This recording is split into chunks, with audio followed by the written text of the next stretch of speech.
What is up, everybody? This is the Divisional Week DKTV, and let me make sure that there we go.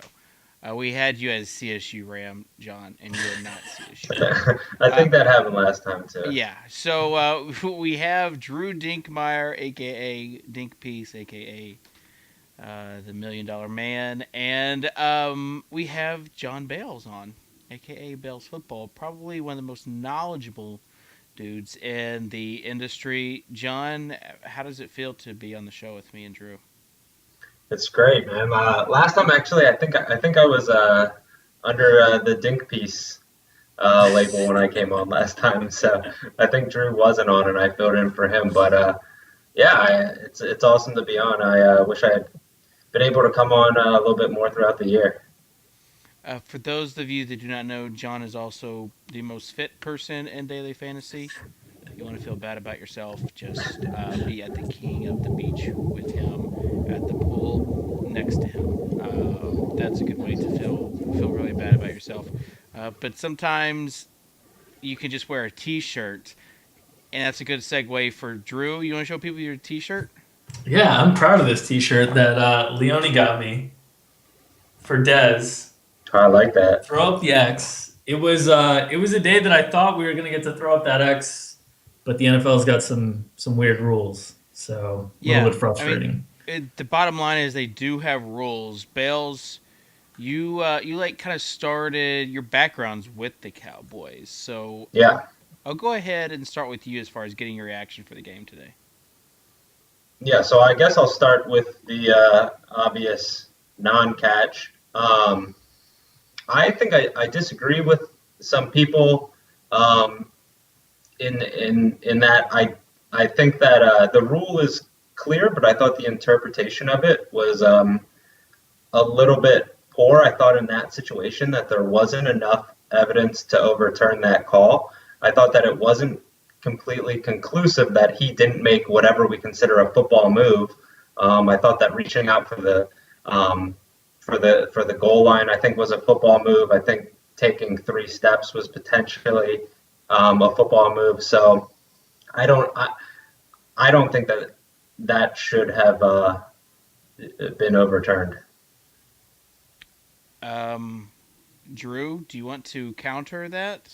No, I mean the rule is weird, and like I joked about on Twitter, like joking about or coming up with some definition of a football move. Like everything Dez Bryant does on a football field is not probably considered like in a normal human's interpretation of what a football move is. He's just a freak.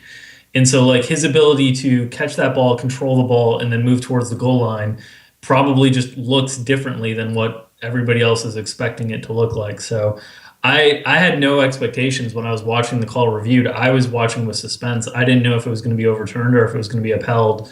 I usually when it's those situations, you think they just leave with the call on the field. But I know there's been enough weird fluky catches like that Calvin Johnson thing, a few years ago that they've overturned that I wasn't surprised when it was overturned. It's just a real shame that an interpretation is ultimately what may sway a football game one way or another. And certainly the Cowboys would still have had to punch it in, and Green Bay still would have had time on the clock. So it's not a guarantee one way or the other. But what Dez did was amazing, and I don't like that's not considered a catch in football. Like that, I just like that to me is unbelievable what he did, and I want that to count. Yeah, I agree with that. I mean, common sense that should be a catch, Yeah. I Yeah. think. But even going by the rule, I mean, I think that's a good point. That I think everyone was sort of on the edge of their seat. They didn't really know, and in that situation, it's tough to overturn that. I think that just that's a situation where whatever was called on the field should have stayed. Yeah, you had Dean Blandino that people kind of know as far as the guy who got off the Cowboys bus last week, and the vice president of the referee. Um, is it? He's vice president of officiating, I think is his official tag. basically came out and said that the rule was correct, or that the call was correct on the field. So they've already kind of made a statement as far as what it was. The rule is terrible, and hopefully they will take a look at it, because the Calvin Johnson thing was a big deal back then. But this kind of puts it in an even bigger light. But yeah, as far as like big plays, it was the. I mean, it seems like with the Cowboys last week and then now this week, it all came down to kind of one play, and one swung their way, one didn't. As far as the two games yesterday, I'll get your thoughts on that, Bales, and then you, Drew. Yeah, I mean, it was a strange weekend, I guess, in that I don't think we've ever seen the top seeds favored by this much. And so I don't think it was any surprise for me, at least. In DFS, I loaded up on the Pats yesterday, and I think that game flow was pretty much what I expected. They came out 4 and 5 wide all the time, had Vereen on the field a lot, didn't run the ball basically at all. And then the Seahawks game also not very surprising there. So yeah, I think all the championship games are going to be pretty awesome to watch.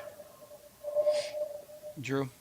Yeah, I thought both games yesterday were entertaining for different purposes. I was really surprised, and maybe I shouldn't be surprised at this point with the Ravens and their offense in the playoffs, but I was surprised at how effectively they moved the ball consistently, both through the air and on the ground. I thought that game, I thought New England's offense was the biggest mismatch with the Ravens' defense, and I thought a lot of the other areas were pretty neutral. So I thought New England would kind of cruise in that one, and they had to sweat that one out. Flacco was just great, and their offensive line was unbelievable the whole game. They were just getting a really big push up front. The second game I thought was really interesting, just because I thought Cam played really well. He made 2 or 3 bad mistakes, and the one that really just sealed the game was the pick six to Chancellor.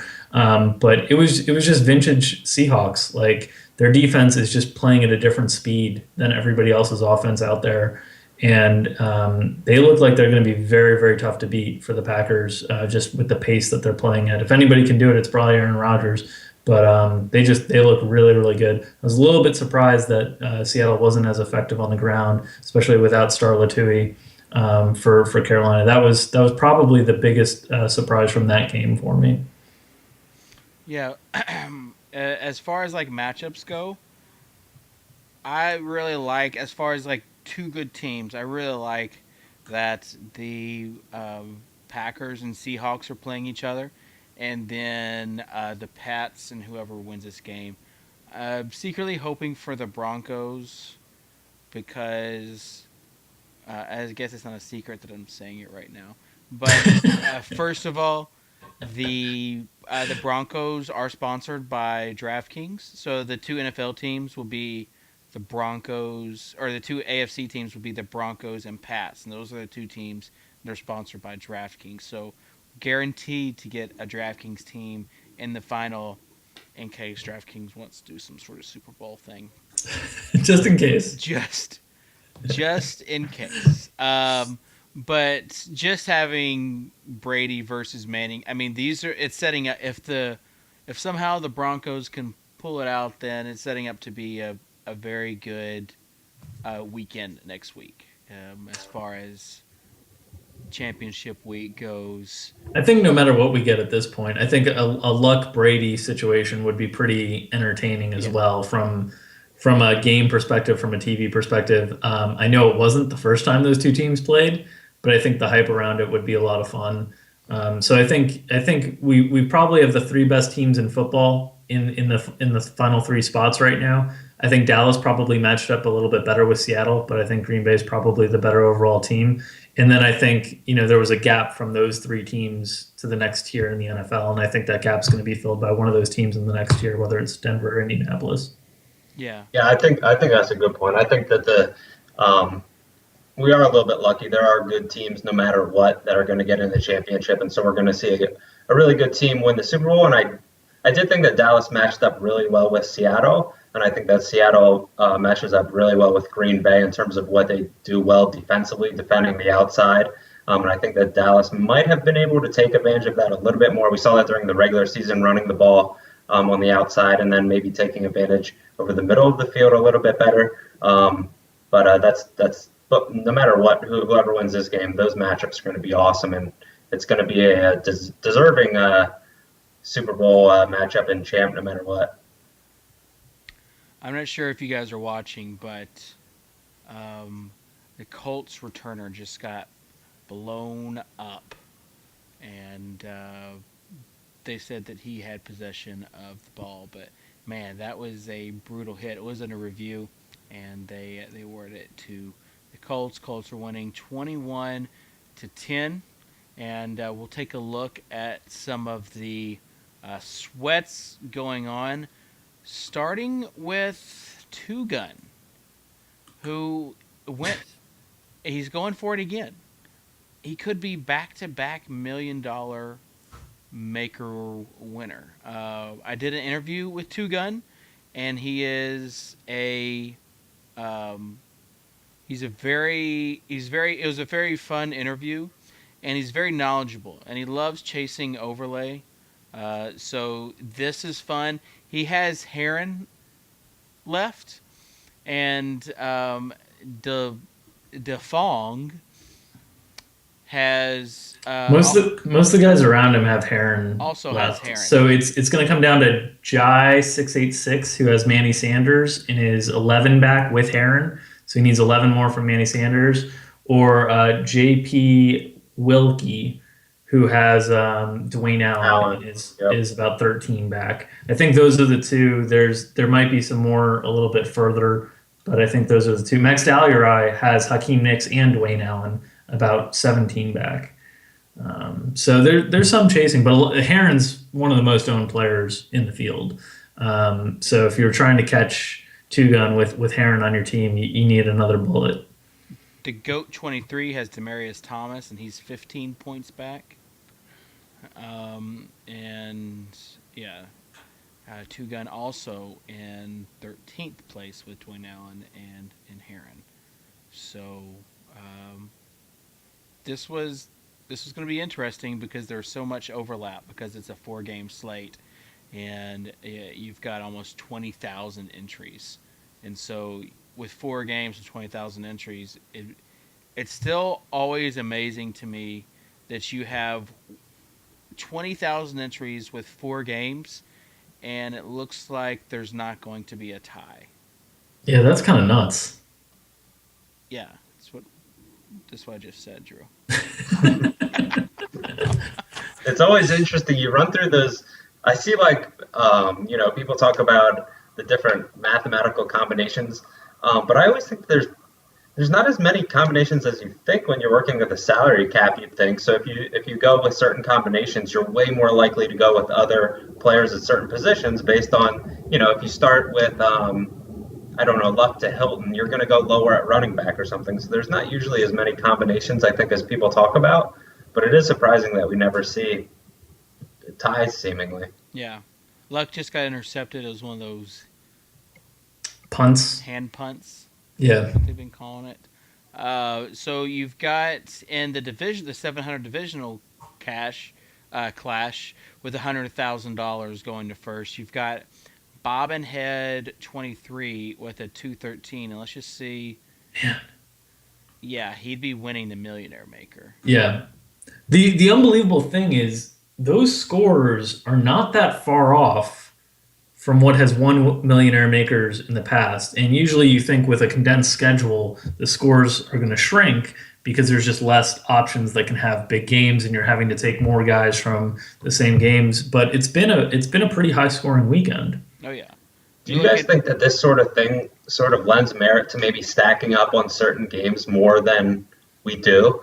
Because sometimes I think that we fall into this trap that maybe upside is limited by going with too many players in a game or on a team. But this seems to happen a lot where you load up on a game that's high scoring because you're forced to, and we see these scores that would potentially win in the Millionaire Maker. Yeah, I think so for sure. I tried to do that with Green Bay because I thought they were going to be the highest scoring team this week. I thought of all the defenses, I thought Dallas's was the most susceptible from a personnel standpoint. They've been coached very, very well this season. So I tried to do that with one lineup with Green Bay. I did not try to do that with New England, which is going to end up being one of the winning combinations. And my Green Bay combination had Jordy, which was the killer. But I think that makes a lot of sense. And I think that's something we've talked about on the show during the course of the season is the interesting fact of kind of stacking a quarterback, running back, and wide receiver has actually been a really effective strategy this season as long as the running back's a pass-catching running back. We've seen that happen with Green Bay before with Eddie Lacy. We've seen it happen with Peyton Manning and C.J. Anderson at different points. I think that's been one of the more interesting things that I've learned through the course of the NFL season, that when I made lineups all season long, that was a no-no for me. I was sticking just passing game or just running game for a team. And I saw a lot of people have success with that. The Steelers was probably the most popular one with Le'Veon Bell and Antonio Brown and Big Ben. Yep, I agree with that. We saw it with Flacco Forsett again this week. Potentially, Luck Heron is another sort of combination, and then even maybe I think maybe a couple Millionaire Makers winners won with Wilson and Lynch together. Yep. Lynch doesn't catch a ton of passes, but it's offset because of Wilson is basically like a running back at the quarterback position too. So if that quarterback runs as well, that's another option. And take a look at the.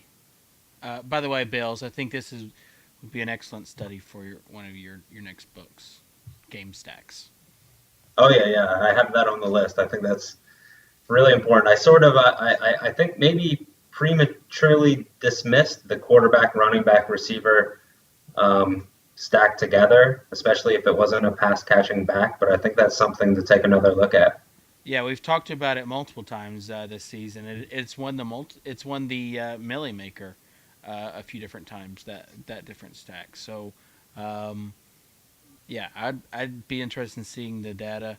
As far as the 300K flea flicker, you got another scorer that is a top of two guns. He's not in this, but T. Dedrick has a 209, but he is all out of player. So he's being chased by Heron team, 6 points down, and also another Heron team. But you've got Hubarsh. This is probably the most potential I've seen yet as far as a high score. He has a 200 with C.J. Anderson, Heron, and the Colts defense. So he's got 3 players left, and he is at 200. As far as the Thunderdome, this is the high stakes game. You've got the Takeover in first, and he, Drew, he was one of those teams that were up with, I think was up with you whenever you won the million. Yeah, he had the Saints defense, and he was making me sweat in the first half, and then kind of faded as the Bears finally got a score. He's a very good player. Right. So naturally, with fewer teams, 50 teams, you had fewer chances to get that high score. So the high score in that one is significantly lower at a 172. Madness at a 171 with Colts D and Heron. So basically, he needs the Colts D to get another point. So that will be interesting.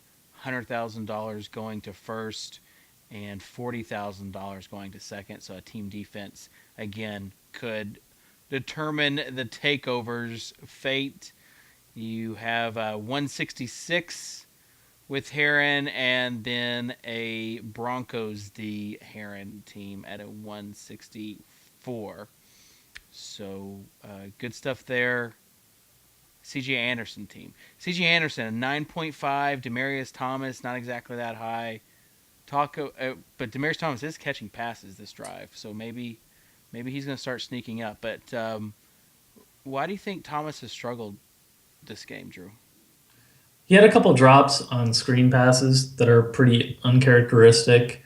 And then the passing game for the Broncos has been kind of the opposite of what you'd expect their script to be throughout the whole season. Their offense has always been predicated on short yardage, high percentage completion attempts, and kind of moving the chains and just kind of operating on getting that first down. And then occasionally you'll break kind of a tackle and break a big play. And this game, they've been taking a lot of shots down the field. Most of those shots have been to Manuel Sanders, but Peyton has thrown a lot of low percentage passes this game, and I think it's stalled out drives, and they've had the ball a lot less than they're accustomed to, and it's been an ugly offensive performance for them. Yeah, he's overthrew a bunch of receivers, and I mean, he's 14 for 28 for 103 yards. That's below 4 yards per attempt. That's dreadful. and he That's hasn't he that's the hasn't worst quarterback performance this weekend by far. he hasn't looked sharp in a while though. Yeah. But he's just targeting Demarius Thomas time after time. So we can take a look at going back to the Millie Maker, because that team that was 15 points down might be basically a touchdown and a couple passes away now. It's interesting they haven't tried to get the ball over the middle a little bit more, I think, as potentially a weakness in the Colts defense. They take those shots deep, but they're not taking them deep over the middle of the field. Going to Emmanuel Sanders, it seems like quite a bit by the sidelines. So we'll see if that changes here over the final 15 minutes or so. Yeah, big play in the game is 4th and 1 right now. He might have to call a timeout. Nope. Stretch play, and he's not going to get it. Is he? What an effort by C.J. Anderson. Holy cow. He is going to get it. Wow. He was stopped like 5 yards in the backfield. Bales, do you have a TV there? I do not. We were talking about this before I came on. This is I don't have a TV in the office, so I'm just like watching the drive thing on ESPN. You know what you need to do? Get a TV in the office. Is win $1 million. Yeah. Because that's the only way that Drew is going to get a TV in his office. Yep. And now life is great. If you take a look, oh man.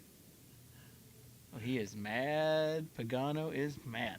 If you take a look at the video, it's funny. It's still funny to me that Leone did not have a TV in his office. And so whenever Marcus Wilson scored that touchdown, Leone was just going off of us. And so, like, you can see on the screen, like, he's like looking, it's like he's blind basically, and the crowd goes wild, and he knows there's a good reason to, and all he can say is, "Let's go." Oh, good stuff. We'll definitely take a look at the, in a few minutes. Maybe we can even get Two Gun on for an interview. But certainly, what do you guys think about this? He's basically got to hold off either 9 to 10, 11 points from either Demarius or Emmanuel Sanders on a PPR site, a full quarter, Broncos game script, needing to pass a lot. That feels like a slight underdog position to me.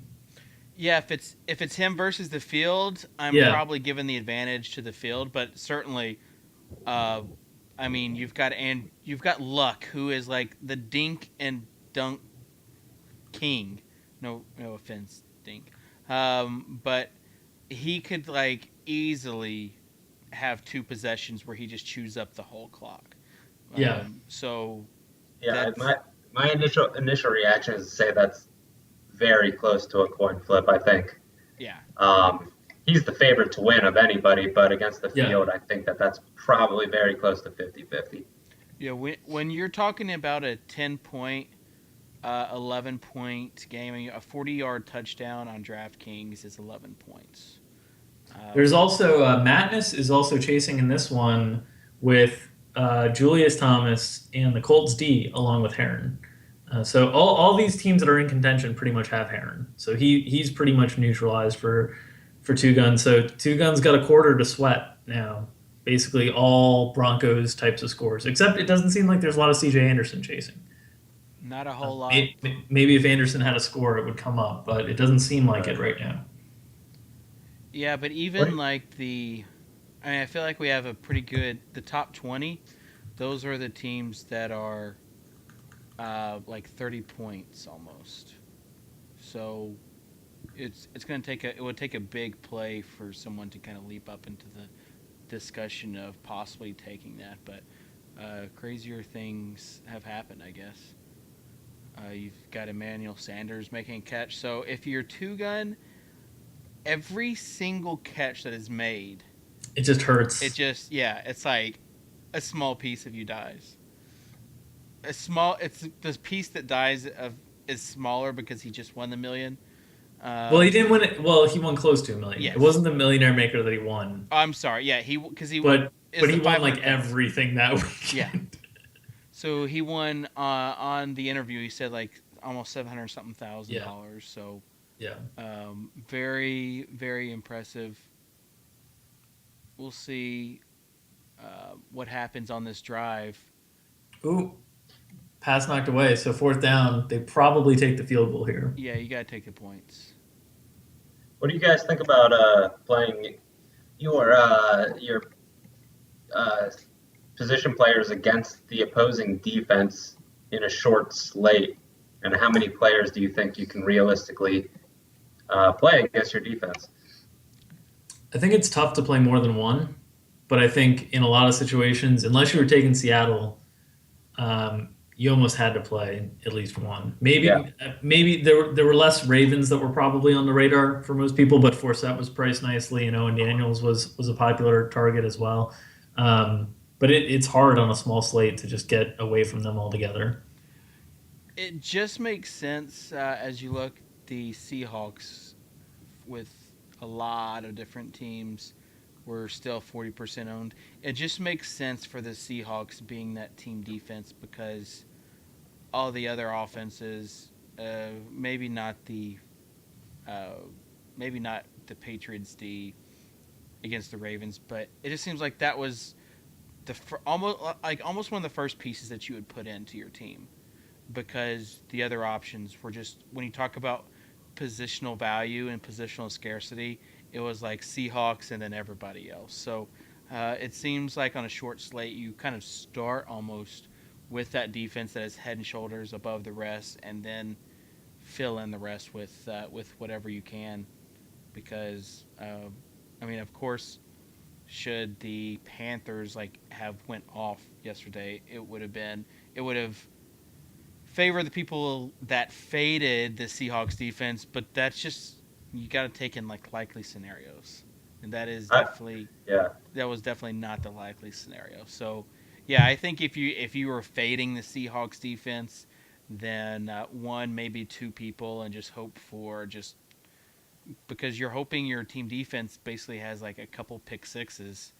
And gives the ball back to the other offense, I guess, would be the right. reasoning there for the short with the Yeah, short slate. for me, two things. One is I was surprised to see the Seahawks at 39% in the Millie Maker. I think they were an obvious sort of play, but still to see them at 39%, I thought that the Patriots were in play. Even the Broncos against Luck, who can throw some picks, were in play.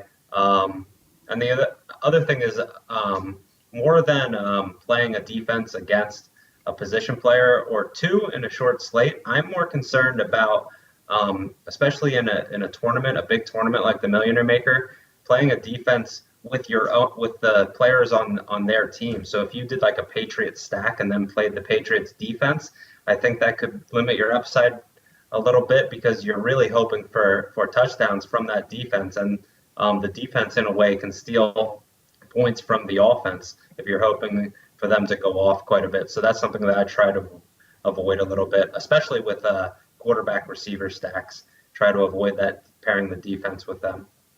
Totally agree. Yeah. All right, so Drew, as we head into this, basically there's 13 minutes and 50 seconds in the fourth quarter. Let's talk about like Two Gun has been here before, but he also like you had also been in big tournaments before, not nearly close to the million. This is a really large tournament. He also has obviously some money in the other tournament going on today. But as far as your experience with your sweat, can you can you even like put that into words what it was like? I can try. It becomes real once you hit first place and you check out the my contest page and you see a number that you've never ever imagined would possibly be on your my contest page, other than like in an upcoming games situation. So when you see that number, everything kind of becomes real. And for me, I got that out of the way early in the first half, and then I lost it. And when I lost it, it was devastating. It was really tough. Now, if Two Gun loses the lead, he'll be losing it for good. So it's a little bit of a different situation. He doesn't have any outs to come back. That was the thing with me. I always had some outs to come back from the teams that were chasing me. So I felt like, okay, even if I get down, I still have an opportunity because I can root for my guy. In his situation right now, Heron is irrelevant, really. So he's just rooting against other players, and that's just it's not fun. It's not a fun spot to be in. I know he had the Monday Night Sweat when you guys talked about it in your interview. It was sort of it wasn't particularly challenging for him. He didn't have a lot of teams that were that close to him. He had kind of nailed it out of the park that week, and he was one of the teams chasing himself. So I think this is probably a very different experience than that week 17 where he just crushed everything. Definitely. As your blood pressure, the way that your body was reacting to these emotions, was it like anything you've ever felt before? It was hard to kind of analyze myself in the moment because I was trying to do the webcast and the show and everything. But you could see all my physical ticks and all my physical reactions. I did a lot of that during the game. A lot of like just that's my way of dealing with stress and pressure. And so I'm sure whatever nervous ticks and that Two Gun has, I'm sure they're going on because it's a tough feeling. It's a lot. It's a big swing in this tournament as well. It's a big swing from first to second, and in this situation, it's just it's a lot. It's a lot of money that can move hands in one single play. So that's a lot of pressure on, and you just want the clock to go fast. And the one thing about my sweat that was a little bit easier is the game wasn't particularly competitive, so that was pretty helpful. This game, it's a playoff game. Like the pedal's not gonna the gas the foot's not gonna come off the gas. So this is a really tough sweat. Yeah. I would have liked to have put a like put some Fitbit. wires on you to gauge your like blood pressure and stress levels and everything else. Would have been fun to see like okay, Drew is almost to heart attack level. Like just one way or the other. Like when you lost it and then when you regained it would have been fun. Talking about this Millionaire Maker though, like we'll probably be off the air when all the stuff goes down. But you have let's just put some kind of odds on there. You have JAE 686 with a 199 with Sanders. So he's 8 points, little 8 points behind Two Gun, and then you have the Goat with Thomas, and he is 11 points behind. Um, would you, if you guys had to choose, of like obviously we would choose to be in Two Gun spot, right? As far as I think, as far as like at least having the lead and a lot of stuff could happen. But if you had to choose to be one of the other two teams, would you choose Demarius at 11 or Sanders at 8? I would personally choose Sanders at 8. Um, Even with the Demarius is, I think, has a much higher probability of scoring in the red zone. You probably in this situation need a longer touchdown. I don't know that there's enough time to rack up a bunch of receptions, maybe. an outside chance, but you probably need a little bit longer of a touchdown. And so in that situation, I just take the point advantage, and I would go with Emmanuel. I would agree. And not only does every point count, but Sanders is closer to any potential bonus. And so I think Sanders can win this for JAE 686 without a touchdown. It's unlikely, but he has an out to win it without a touchdown. I don't think the GOAT 23 has an out without a touchdown. So, it's 57 more yards for Sanders, but if he gets those 57 plus the bonus, that's 8.7 right there. That's enough.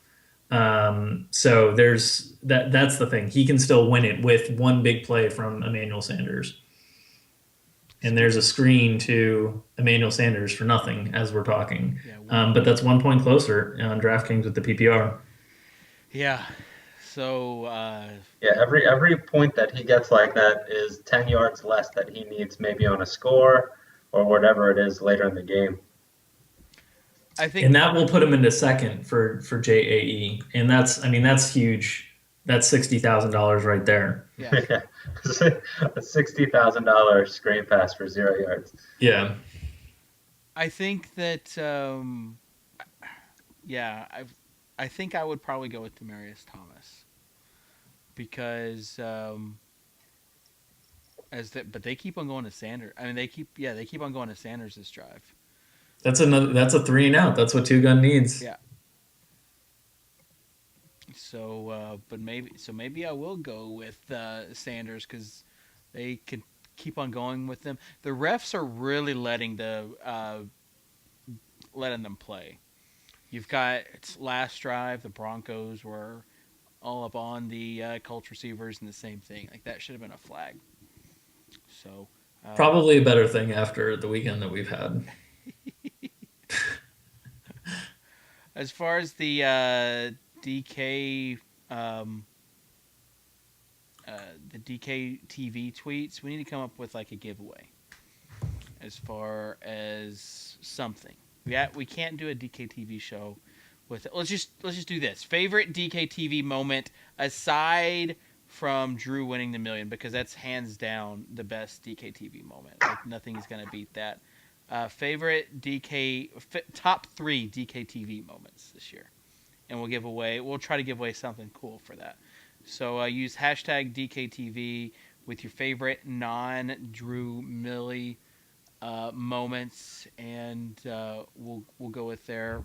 We'll go with that as far as the giveaway goes. I'm not sure what we can give away, but since Ethan's not here, I will say at least a $200 ticket. At least. Maybe a swag bag, I don't know, but it's got to be big, and we'll keep this going. We won't give away a ticket tonight, but this is when we'll start it, and we'll try to string it out a few days. So, top DK TV moments. They're gonna kill me. This is what Ethan gets for going to play basketball. How about a Thunderdome entry? How about we give away that? The Thunderdome. Let's check on it to see if anything has changed. You still have the takeover at 172. So Madness really needs like a Colt sack, or you've got Heron and CJ Anderson. Yeah, so it's really the Colts. So the takeover, he just is good in these high stakes tournaments with just 1 or 2 entries. Yeah. And if you talk to him, he's definitely a Jersey guy. Very much a Jersey guy, likable guy. So good luck to him at holding that top spot. So you've got 10 minutes and 30 seconds, and we've kind of run out of things to talk about in this game. I've got a good idea Okay. on something. Just in general, I thought this week was interesting from a roster construction standpoint because usually when we talk about tagging are attacking these tournaments, usually you want to kind of pair up a quarterback with a wide receiver. But a lot of the wide receivers in these games were pretty high priced. So that had a really big impact on how you went about building the roster. It either forced you to a lot of cheap other options at the wide receiver position or a cheap running back. And interestingly enough, I think the teams that are going to ultimately win this are going to be the teams that paired a quarterback with a second or third wide receiver in most of these situations. The only top combo that I think most would have agreed on that really delivered was Brady and Gronkowski. Most people would usually pair Aaron Rodgers with Jordy Nelson, Tony Romo with Dez Bryant, Peyton Manning with Demaryius Thomas. None of those have really hit. So I think from a lineup building perspective, it was kind of an interesting weekend. And I know, Jonathan, you built some lineups this weekend. Did you go in it attacking it the normal way that you would attack a normal tournament with a big full slate and try to pair those quarterback wide receiver combos, or was pricing such a challenge that you had to work in different strategies? Yeah, the only one that I did that you mentioned was Brady Gronk, so I had a ton of that. But other than that, I think in any short slate, it's so much about usage and really giving yourself outs. So we see the teams that have scored a lot of points that have a chance now have certain outs to give themselves a chance to win. And I think that's really so important. It's not as much about maximizing your projected points, especially in a short slate in a situation like this. It's about maximizing your chances of winning, which is, I think, a very different thing. So you're not only concerned about the probability of your players hitting, you're also concerned about how much you gain if they do hit, your probability of winning if they do hit. And so when you hit on a player like Heron, for example, who's 43.5% owned, that's not nearly as valuable to you as someone like Amendola. And so Heron was, I think, clearly a better play in a vacuum in terms of value, in terms of projected points. But arguably, maybe, I don't know that Amendola is a great example, but that's the type of player that can help you in a tournament more easily because he has sort of more usable value in that way. So do you think it made more sense? It turns out that we had three cheap wide receivers go off this week with Jermaine Kearse, with Amendola, and with Devontae Adams. But do you think it made more sense to try to build a balanced lineup as opposed to a stars and scrubs lineup because you don't want any dead spots in the lineup? Then I know the way it played out, it ended up being like stars and scrubs was okay if you hit on the right one star. But in general, do you think for building a small slate tournament lineup, do you think it's more important to have balance to the lineup or to have potentially that one player that goes nuts that's an expensive player that might be under-owned because they're expensive? Yeah, I think that you always want to open yourself up to that possibility of having a low-owned player, but I can't think that you can go too crazy with it. If you have too many guys who are low owned, there's a reason that they're low owned, and the probability of them all giving you what you need to win a tournament is so low. And sometimes I think people can go a little bit too contrarian in that way. They're just sort of filling their lineup with guys who are maybe sort of in a vacuum, okay plays. If you have him in your lineup and he goes off, if you have value around him, otherwise that's a good situation, but you can't have too many of those guys. I think one of the great examples of this is some people who might be new to DFS or haven't played for an extended period of time. You get on these small slate schedules and they'll be like, oh, you have to differentiate yourself from the field, right? So you should really think about using John Kuhn because he's scored like some touchdowns in the playoffs and people remember like those random touchdowns, but his ceiling is that touchdown. So like his ceiling is like 6 points, 7 points, 8 points. There's not much to it. And I think people that are new to DFS might think like, oh, that's a pick that can separate me from the field because nobody's going to have him and he could score a touchdown. But the ceiling itself isn't high enough to really contend in a tournament anyway. Yeah, I agree with that completely. I think that's a good example. I think on the opposite end of the spectrum is someone like Devontae Adams, who is at 7.9%, who probably has a higher ceiling. And if you use him in the right way, like Two Gun did, so Two Gun doesn't have really too many. He has some high-owned guys in there as well. If you're using him in that way, then that's probably a good decision. So the player by himself might not. You really need to know the context. If you're using Devontae Adams, with John Kuhn, with Danny Amendola, so that you can load up on stars, that's probably not a great strategy, because even if the value is there in some way, the probability of them giving you a high ceiling just isn't there. So it really is the context of your lineups. Now, how did you approach Heron this week? Because you talked about him. It was almost a certainty that he was going to be highly owned after the week he had last week, and just the pricing at running back was tough this week. And it's a PPR site on DraftKings, so you knew he was going to benefit from all those checkdowns. How did you approach him going into the week, knowing that he was probably going to be high owned when building your own rosters? Yeah, so for me, just the way that I was building lineups, I found that Heron was in quite a few of them. I did like him this week. It wasn't a total fade for me. I didn't have him in 43.5% of lineups, so I think that overall I did not benefit from that. So he almost acted sort of as a hedge for me, I guess, in that way. So he didn't completely kill me, but I don't think that I benefited from him. The Colts did exactly what I said they could do. This was almost an 8-minute drive. And then they kicked the 3. And then they kicked the field goal, so it's a 2-score game. As before we go, last topic is more of a football topic. But basically, so the Broncos have 3 timeouts. Time is time. And so instead of I don't know, I'm almost the mindset when you know you're going to be 2 scores down, go ahead and take that first timeout to save that 40 seconds because you are in control of your own time after that. Thoughts on that as far as when to use your timeouts when you have 3 left? Do you see if you can score and then try to stop them consecutively on the next possession? Yeah, for me, I think that in a lot of situations, we saw that with the Cowboys too. Once they had the reversal of Dez's catch, that they waited to use their timeouts. And I think that once you know that you're basically only going to have one more offensive drive, you should try to save as much time as you can. And so they should have called their timeouts, I thought, earlier. They called a timeout late before the 2-minute warning that saved only 17 seconds.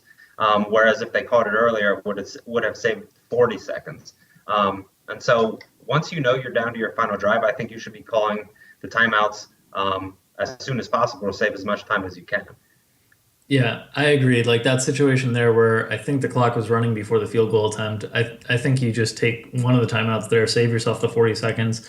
I also think holding on to the timeouts leads to some poor decision making where coaches will just kick it deep when they should be trying onside kicks anyway. So if I was in a situation where I was like a general manager of a team or whatnot, I would strongly encourage using those timeouts earlier than later in these situations to try to force the coach's hand also to take a little bit more risk in end game strategies at the end as well. Yeah, that's a really interesting point because it changes the strategy of the teams. A similar situation is that team offenses that are down 4 points late in the game actually win more often than when they're down 3 points because they're more aggressive. They know they need a touchdown, whereas when they're down 3 points, they become really conservative and think they only need a field goal. And then especially even if they move the ball, they get to like the edge of this like field goal range that they think is this binary range that if they cross, they're just guaranteed 3 points or something. And so being down 4 points is actually better for teams than being down 3 because they approach it so inefficiently. Yeah, we've got another media timeout, and we're all out of time. So, Bales, appreciate you being on the show with us tonight. Good luck to all the guys up at the top, people that we know, Two Gun and the Takeover, Madness, all those guys. Good luck to you guys out there. It's going to be a fun sweat, but this last 4 minutes could last another 30 minutes. So we're going to go ahead and get off. So, Drew, thank you, sir. Thank you for having me, guys, and thanks for everybody watching DKTV this year. It's been great to have everybody participate in the sweat shows and whatnot. Yeah, for sure. It's been fun. So make sure you use hashtag DKTV with that giveaway. And Bales, thanks for being a fill-in for Peter, who was going to be on the show and then not on the show and then going to be on the show and then he found tickets to the game. So and now he's just crying in the stands. Yeah, he's going to wish that he was warm doing the show, crying here. So I appreciate you guys, and yeah, Make sure you're following DraftKings TV on Twitter and following all our different accounts, and we'll have some cool stuff hopefully coming up for NBA season and for baseball season after that. So, with all that being said, we'll see you later.